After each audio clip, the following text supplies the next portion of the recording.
Hello everyone, মাত্র অল্প কিছু আইটেম দিয়ে কিভাবে এই মজাদার চিজ পিৎজাটা বানাতে পারবে তাও মাত্র 10 মিনিটেই, সেটাই আজকের ভিডিওতে শেয়ার করব। শুরুতে আমি একটা ফ্রাই প্যান নিয়ে নিচ্ছি আর এটার মধ্যে একটু বাটার দিয়ে নিব। আর আমি সব সময় স্বপ্নিল হোমমেড অর্গানিক ফুডের বাটার ইউজ করি, কারণ এইটার টেস্ট খাবারের পুরা স্বাদটাকে অনেক অংশে বাড়িয়ে দেয়। এজন্য আমি আর অন্য কোনো দিকে যাই না, ডিরেক্ট এটাই ব্যবহার করি।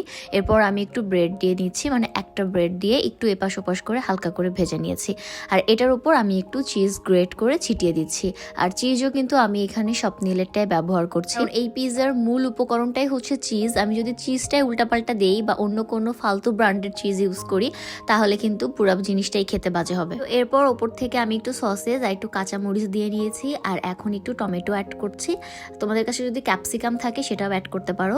দেন আমি হালকা একটু গোলমরিচের গুঁড়া আর অরিগানো ওপর থেকে ছাড়িয়ে দিচ্ছি, এটা দিলে ফ্লেভারটা ভালো আসে। এরপরে পুরো জিনিসটা আমি জাস্ট 2 থেকে 3 মিনিটের জন্য একটু ঢেকে রাখবো হালকা আছে। তারপরে দেখো এটা হচ্ছে আমার ফাইনাল রেজাল্ট। এই চিজ আর বাটারের এত সুন্দর একটা ফ্লেভার, পুরো জিনিসটা খেতে কিন্তু অনেক মজা হয়। তোমরা একটু ট্রাই করে দেখতে পারো আর এটা শেয়ার করে রাখতে পারো যেন পরবর্তীতে রেসিপি ভুলে না যাও।